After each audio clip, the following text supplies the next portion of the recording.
नमस्कार प्रेक्षक हो. जीवनात अनेक वळणे येतात, काही आनंदाची तर काही दुःखदायक.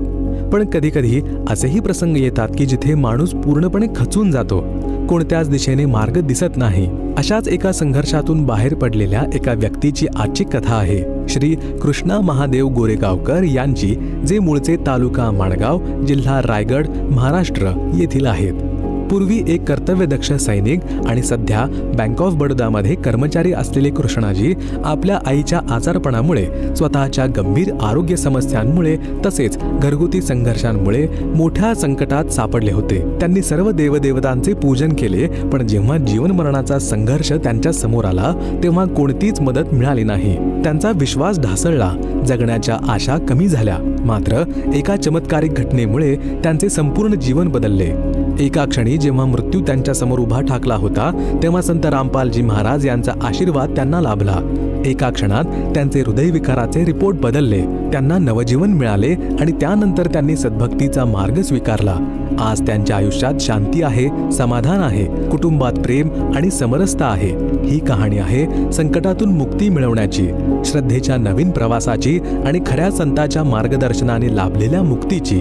कृष्णा महादेव गोरेगावकर यांच्या तोंडून त्यांचा हा विलक्षण प्रवास ऐकूया. नमस्कार. नमस्कार. आपलं नाव? कृष्णा महादेव गोरेगावकर. आपण कुठून आलात? तालुका माणगाव, जिल्हा रायगड, महाराष्ट्रामधून आलेलो आहे. आपला व्यवसाय काय आहे? मी एक माजी सैनिक होतो. आता मी सध्या बँक ऑफ बरोडामध्ये कर्मचारी आहे. संत रामपालजी महाराजांची गुरुदीक्षा आपण कधी घेतली?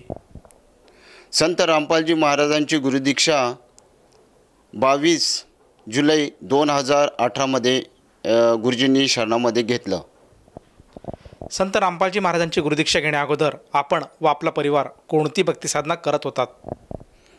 महाराष्ट्रामध्ये जी पारंपरिक भक्ती चालू आहे त्या पद्धतीने आम्ही भक्ती करत होतो. गणेशजी आले तर गणेशजींची भक्ती करायचो. दुर्गादेवीचा सण आला की दुर्गादेवीची भक्ती करत होतो. त्याचप्रमाणे देवलामध्ये जाऊन कला लावून झाल्यानंतर ते सांगायचे की देवाने बकरा मागितलेला आहे, उलट्या पंखांचा कोंबडा मागितलेला आहे, तर ते त्यांना आणून देणे, त्याच्यानंतर त्यांच्यासमोर कापून ते रक्त त्या देवाला वाहणे, अशा पद्धतीची आम्ही भक्ती करत होतो.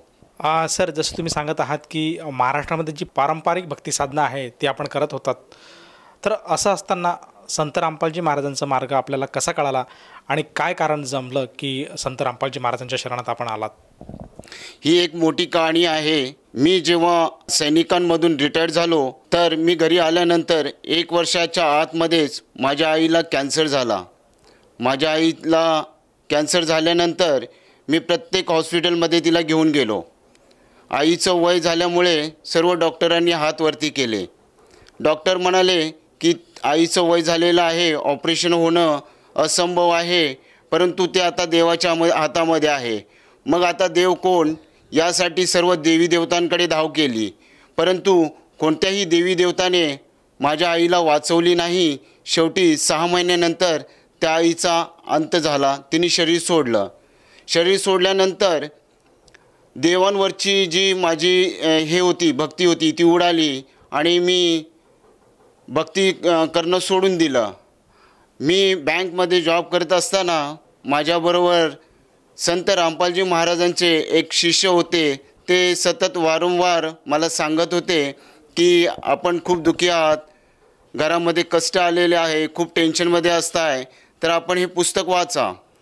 मात्र संत रामपालजी महाराज हे एक साधारण मनुष्य आहेत असंच मी समजत होतो. ते पुस्तक वाचून भगवान भेटल याची मला आशा नव्हती, कारण देवी देवतांनी आपल्या आईला वाचवलं नाही, मग हे जे पुस्तक कसं काय वाचवेल. त्यानुसार मी त्यांना मनाई करत होतो, परंतु वारंवार ते बोलत असायचे. पुस्तक टेबलवरती ठेवायचे, ते पुस्तक उचलून मी ड्रॉवरमध्ये टाकायचो.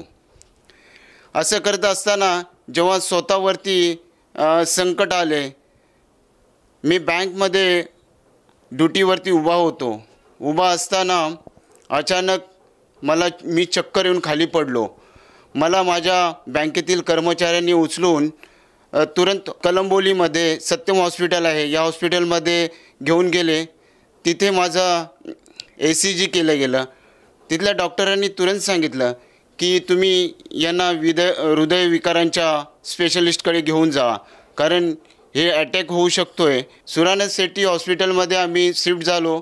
मी खूप घाबरून गेलो होतो. काही दिवसा अगोदरच माझ्या आईचा मृत्यू झाला होता आणि आपणसुद्धा असंच मारायचं, परंतु माझ्या लहान मुलांचं कसं काय होणार याची मला चिंता वाटायला लागली. मृत्यू समोर दिसतच होतं, परंतु आपल्याला वाचवणार कोण या गोष्टीची खूप मोठी चिंता व्हायला लागली. कारण माझ्या आईला कुठल्याही देवी देवतांनी वाचवली नाही, डॉक्टरांनी वाचवली नाही, मग मला कोण वाचवेल. एन्जिओग्राफी करण्यासाठी मला व्हीलचेअरवरती घेऊन जात होते. मुलं आणि पत्नी दिसल्यानंतर माझ्या डोळ्यातून अश्रूच्या धारा लागल्या. मला खूप वाईट वाटत होतं की आपण जगू की मरू. असा कोणता देव आहे जो मला ह्या संकटातून काढेल असं डोक्यात विचार यायला लागलं. त्या क्षणी संत रामपालजी महाराजांचं अचानक डोळ्यापुढे प्रतिमा समोर आली आणि एकदम शरीरामध्ये असं हुरहुर व्हायला लागलं आणि मी मनामध्ये म्हणालो की संत रामपालजी महाराज, तुम्ही धर्तीवरती परमेश्वर म्हणून आलेले आहात असं मला तुमच्या एका शिष्याने सांगितलेलं आहे. मी संकटात आहे, दुःखामध्ये आहे, माझ्यावरती दुःख आलेलं आहे, तर मला तुम्ही या संकटातून काढा, मी तुमची भक्ती करेन. त्यानंतर मला जिथे एन्जिओग्राफी होता त्या ठिकाणी घेऊन गेले. काही वेळ गेल्यानंतर पुन्हा मी विनंती केली परमात्माजवळ, गुरुजींजवळ, संत रामपालजी महाराजांजवळ की गुरुजी, संत रामपालजी महाराज, खरोखर आपण परमात्मा भगवान आहात, तर मला ह्या संकटातून काढा, मी तुमची भक्ती करेन. त्या क्षणी ते LED एकदम पॉवरफुल कलरमध्ये ओपन झालं आणि डॉक्टर आपला हातामध्ये माऊस घेऊन फिरवत होते. त्यांनी पाहिलं की यांचं तर हृदय क्लिअर आहे, कुठल्याही प्रकारचं ब्लॉकेज नाही, कुठलीही नस ब्लॉक नाही. त्यांनी माझ्या राईट हँडला असं जोरात फटका मारून बोलले की बाबा, तुला तर काही नाही आहे, कुठेच ब्लॉकेज नाही आहे, तू कुठल्या देवाचं असं नाव घेतला.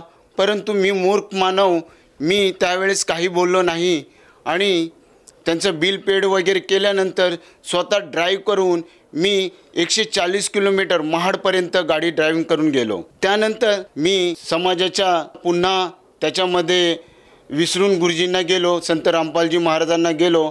कधी छातीत दुखणे, पोटात दुखणे, खूप कंटाळून गेलो, त्रास व्हायला लागला. मग मात्र एक दिवशी ज्ञानगंगा हे पुस्तक पुन्हा टेबलवरती आलं. पुस्तक ओपन केल्यानंतर संत रामपालजी महाराजांचं फोटो बघता क्षणी डोळ्यातून पाणी आलं. पहिलं पान वाचलं, त्याच्यामध्ये लिहिलं होतं, दारू पिवे कड़वा पानी, 70 जन्म सुहान के जानी. तर मी तर महापापी नीच, मी फौजी असल्यामुळे खूप दारू प्यायचो, नशा खूप करायचो आणि त्या नशेच्यामुळे मी माझ्या घरामध्ये मुलांना मारपीट करणं, बायकोला मारपीट करणं, भांडणं करणं, घरामध्ये खूप क्लेश असायचा, कधीच सुख लाभलं नव्हतं. सुट्टी होता क्षणी मी पुस्तक घेऊन आपल्या घरी गेलेलो आहे. घरी गेल्यानंतर भांडण न करता ते पुस्तक वाचत बसलो. वाचता वाचता डोळे झाकले गेले. पुस्तक माझ्या छातीवरती पडलं होतं आणि ते पुस्तक माझ्या परिवारात माझ्या पत्नीने ते पुस्तक उचलून काढलं की हे प्रत्येक दिवशी घरात आल्यानंतर भांडणं करतात, आज शांत का झोपले, म्हणून त्यांनी ते गपचूक वाचायची सुरुवात केली. माझी मिसेस धन्य निरंकारमधून होती. संत रामपालजी महाराजांना एकच विनंती करायला लागलो की परमात्मा, मला तर हे ज्ञान समजवलं, पण माझ्या घरातल्या सगळ्यांना समजवा आणि आम्हा सर्वांना मुलांसह मला तुमच्या चरणी घ्या. त्यानंतर स्वतःहून माझी मुलं, माझी पत्नी स्वतःहून बोलले की आपण हे सत्संग कुठे होत आहे इथे जाऊया. सत्संगमध्ये आल्यानंतर बालकुम या ठिकाणी आम्ही सहपरिवार गुरुजींची नामदीक्षा घेतलेली आहे. सर, जसं तुम्ही सांगत आहात की संत रामपालजी महाराजांचे जे काही अनुयायी आहे ते वारंवार आपल्याला प्रार्थना करत होते की एकदा तरी तुम्ही ज्ञानगंगा पुस्तक वाचा, आणि जे तुम्हाला संकट येत होते, जे काही दुःख येत होते, परिवारामध्ये जो क्लेह होता, कष्ट होते, यातना होते, आपण दुःखी होतात, कष्टी होतात, म्हणून वारंवार जे सहकारी आपले संत रामपालजी महाराजांचं पुस्तक आपल्याला वाचनाला आग्रह धरत होते, परंतु आपलं त्याच्याकडे दुर्लक्ष झालं. परंतु ज्यावेळेस आपल्या स्वतःच्या जीवावर बेतलं आणि आपल्याला अटॅक आला, त्यावेळेस आपल्या डोळ्यासमोर मृत्यू दिसत होता आणि त्या कारणामुळे केवळ आपली ओढ झाली की हे परमेश्वरा, संत रामपालजी महाराज, मला तुम्ही यातून बाहेर काढा आणि बाहेर काढाल तर मी आपल्या शरणात येईल. असा आपण एक प्रेरणा घेतली, एक संकल्प केला आणि संत रामपालजी महाराजांनी आपल्यावर दया केली. तर हा एक मोठा चमत्कार तर झालाच झाला. त्यानंतर आपण ज्ञानाच्या आधारे त्यांच्याशी जोडलासुद्धा. तर त्या सगळ्या प्रोसेसनंतर आज आपण सद्भक्ती करत आहात. तर आज आपल्या घरामधलं वातावरण कसं आहे आणि आपल्याला व आपल्या परिवाराला वैयक्तिक काय काय लाभ प्राप्त झालेत? संत रामपालजी महाराजांच्या शरणी आल्यानंतर गुरुजींनी अशी दया केली की घरामध्ये जो क्लेश होता तो पूर्णपणे खतम झाला. घरामध्ये खूप आनंदी वातावरण निर्माण झालं. संत रामपालजी महाराज हे तत्वदर्शी संत आहेत. ते तत्वानुसार ज्ञान देतात आणि त्यामुळे मोठा लाभ म्हणजे एक आध्यात्मिक ज्ञानाचा आम्हाला लाभ झालेला आहे. आध्यात्मिक ज्ञानामुळे आम्हाला मुक्तीचा मार्ग भेटलेला आहे आणि मुक्तीमुळे आम्ही इथे 84 लाख युनीमध्ये फिरणार नाही याची आम्हाला खूप मोठी हमी गॅरंटी झालेली आहे. मी नशा करत होतो, नशा तर बिलकुल दूरच, पण ती हात लावणं किंवा त्याचा वास घेणंसुद्धा आता उलटी होत आहे. मी छातीवर हात ठोकून म्हणतो, संत रामपालजी महाराजांची नामदीक्षा घेतल्यानंतर ज्यांनी नशा सोडलेली आहे ते पुन्हा कधी करत नाही, हे मात्र निश्चिंत आहे, कारण मी स्वतःच्या अनुभवानुसार सांगत आहे. सर, जसं तुम्ही सांगितलं की संत रामपालजी महाराजांच्या शरणात येण्या अगोदर आपल्याला अटॅक आला होता आणि आपण हॉस्पिटलमध्ये गेला होतात, परंतु चमत्कार असा झाला की परमेश्वराने त्यातले रिपोर्ट हे नील केलेत आणि आपल्याला कुठल्याही प्रकारचा त्रास झाला नाही आणि आपण त्यातून बाहेर आलात. हा एक दैवी चमत्कार आज आपल्यासमोर बघायला मिळतो आहे. तर दर्शकांना आपण त्यावेळेस जी काही परिस्थिती झाली, ज्या हॉस्पिटलमध्ये आपण गेला होतात, तेथे आपल्या जे काही चाचण्या झाल्या, जे काही रिपोर्ट्स काढण्यात आल्यात, ते आपल्याला दर्शकांना दाखवता येतील का? होय, ते रिपोर्ट्स माझ्याकडे अवेलेबल आहेत. मी दर्शकांना दाखवू इच्छितो. हे सुराणा हॉस्पिटलची फाईल आहे. ECG आणि TD इको केला होता, त्याचे रिपोर्ट्स आहेत पॉझिटिव्हवाले. हे ECGचं रिपोर्ट आहे जे पॉझिटिव्ह सांगत होतं आणि काही TD इको केलेले आहेत, त्याचे हे सारे रिपोर्ट्स आहेत, ज्यामध्ये हृदयविकार असल्याचं मला सांगत होते. परंतु ज्यावेळेस मी संत रामपालजी महाराजांजवळ अंतःकरणातून, हृदयातून विनंती केली, त्यावेळेस परमात्मानी, माझ्या गुरुजी संत रामपालजी महाराजांनी माझ्यावरती मेहर केली आणि त्यानंतर त्यांनी माझा एन्जिओग्राफी केला. त्यावेळेचे हे रिपोर्ट आहेत. तर कुठल्याही प्रकारची नस ब्लॉक नाही आहे, नाही माझ्या हृदयामध्ये कुठल्याही प्रकारचा आजार सापडला. ही सर्व मेहर संत रामपालजी महाराजांची आहे आणि आज मी निरोगी, बिलकुल स्वस्थ आहे. सर, जसं तुम्ही सांगत आहात की संत रामपालजी महाराजांच्या शरणात येण्यापूर्वीच संत रामपालजी महाराजांनी आपल्याला दृष्टांत दिला. जो काही आपल्या हृदयाचा विकार आपल्यामध्ये जडला होता, जो काही अटॅक आपल्याला येऊन गेला, त्यातून संत रामपालजी महाराजांनी आपल्याला सुखरूप बाहेर काढलं आणि जे चमत्कारिक दृष्ट्या ते रिपोर्ट सगळे चेंज झाले आणि एकसुद्धा ब्लॉकेज आज आपल्या शरीरामध्ये, हृदयामध्ये दाखवण्यात येत नाही.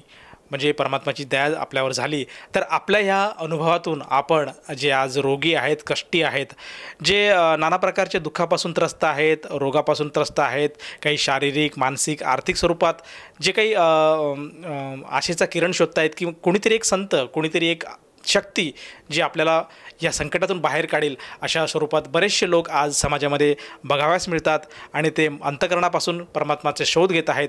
तर अशा सर्वांना आपण आपल्या अनुभवातून काय संदेश द्याल? मी सांगू इच्छितो की जीवनामध्ये गुरु असणं अनिवार्य आहे आणि गुरु हे तत्वदर्शी असले पाहिजेत.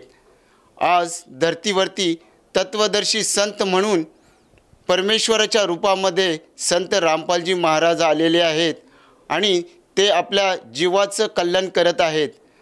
मी जे दुःखी, कष्टी आणि रोगी आहेत अशा बहीण बांधवांना विनंती करत आहे की आपण संत रामपालजी महाराजांची पुस्तक ज्ञानगंगा जगण्याचा मार्ग, त्याचप्रमाणे यूट्यूब चॅनल्सवरती, फेसबुकवरती, ट्विटर्सवरती, टी व्ही चॅनल्सवरती संत रामपालजी महाराजांचे जे सत्संग चालू आहेत हे आपण जरूर पाहावेत. संत रामपालजी महाराजांचे ज्ञान समजणे फार अतिशय अनिवार्य आहे, जरुरी आहे. कारण जोपर्यंत आपल्याला गुरुजींचं ज्ञान समजणार नाही तोपर्यंत आपले कष्ट दूर होणार नाही, आणि जोपर्यंत आपण त्यांची नामदीक्षा घेत नाही तोपर्यंत आपल्याला लाभ होणार नाहीत. ही कडकडीची विनंती आहे. सर, जसं तुम्ही सांगत आहात की आज समाजामध्ये जी दुःख आहे त्या दुःखापासून जर साधकाला तारायचं असेल, त्यातून आपली सुटका करायची असेल, तर एकदा तरी त्यांनी संत रामपालजी महाराजांचं ज्ञान समजून घ्यायला हवं. आणि संत रामपालजी महाराज समाजामध्ये जी काही सद्भक्ती देत आहेत त्या सद्भक्तीच्या जोरामुळे त्या रोग्याचं ते रोग दूर होतो, त्याचप्रमाणे त्याचे जे कष्ट आहे त्याचं हरण होतं. तर अशा या आपल्या आव्हानाला जर एखादा साधक साथ घालू इच्छित असेल आणि त्यालासुद्धा वाटत असेल की आपण संत रामपालजी महाराजांची शरण घ्यायला काही एक हरकत नाही, तर ती व्यक्ती संत रामपालजी महाराजांशी कशी जोडू शकेल किंवा संत रामपालजी महाराजांचा अनुग्रह कसा घेऊ शकेल? सर्वांकडे मोबाईल्स आहेत, यूट्यूब चॅनल, ट्विटर्स, फेसबुक, त्याचप्रमाणे इंस्टाग्रामवरती संत रामपालजी महाराजांचे अनेक सत्संग येत आहेत. टी व्ही चॅनल्सवरती सुद्धा सत्संग येत आहेत आणि त्याखाली एक पट्टी चालत आहे, त्यावरती काही नंबर लिहिलेले आहेत. कोणत्याही एका नंबरला तुम्ही डायल करा. संत रामपालजी महाराजांचे आज 500पेक्षा अधिक नामदान सेंटर आहेत. आपल्या जिल्ह्यामध्ये संत रामपालजी महाराजांचं नामदान सेंटर आहे, तर त्यांच्याजवळ संपर्क साधून आपल्या जीवनाचं कल्याण करण्याचा प्रयत्न करा, हीच माझी विनंती आहे. सर, जसं तुम्ही सांगत आहात की संत रामपालजी महाराजांच्या दयेने आज महाराष्ट्रामध्ये म्हणजे साहजिकच प्रत्येक जिल्ह्यामध्ये म्हणा त्यांचे नामदान सेंटर आज उभारलेले आहेत आणि तेथे जाऊन तो साधक त्यांच्याशी संपर्क करू शकतो आणि त्यांची नामदीक्षा घेऊ शकतो. तर मला हे विचारायचं की या नामदीक्षेसाठी, या गुरुमंत्रासाठी किंवा या साधनेसाठी त्या साधकाला किती पैसे मोजावे लागतात? गुरुदीक्षा घेण्यासाठी कुठल्याही प्रकारचं पैसे द्यावे लागत नाही. निःशुल्क संत रामपालजी महाराज आपल्या लेकरांसाठी निःशुल्क नामदान सेंटर खोललेले आहेत आणि तिथे जाऊन आपण निःशुल्क नामोपदेश घ्यायचा आहे. धन्यवाद. धन्यवाद सतसाहेब. संपूर्ण विश्वामध्ये 500पेक्षा जास्त नामदीक्षा केंद्र आहेत जिथे निशुल्क नामदीक्षा दिली जाते. निशुल्क नामदीक्षा प्राप्त करण्यासाठी आणि अधिक माहितीसाठी संपर्क करा 7030303951 7030303952. अद्वितीय आध्यात्मिक ज्ञान वाचण्यासाठी, पाहण्यासाठी आणि ऐकण्यासाठी संत रामपालजी महाराज ॲप अवश्य डाउनलोड करा किंवा आमची वेबसाईट www.jagatgururampalji.org वर विजिट करा. आम्हाला सोशल मीडियावर फॉलो करा. सर्व पवित्र धर्मांच्या पवित्र शास्त्रांवर आधारित प्रमाणित अनमोल पुस्तक ज्ञानगंगा किंवा जगण्याचा मार्ग यापैकी कोणतेही एक पुस्तक निशुल्क मागवण्यासाठी आपण आम्हाला आपले पूर्ण नाव, पूर्ण पत्ता, पिनकोड आणि फोन नंबरसह लिहून 7030303951 किंवा 7030303952 या नंबरवर SMS करू शकता किंवा 7030303950 या नंबरवर व्हॉट्सअप देखील करू शकता.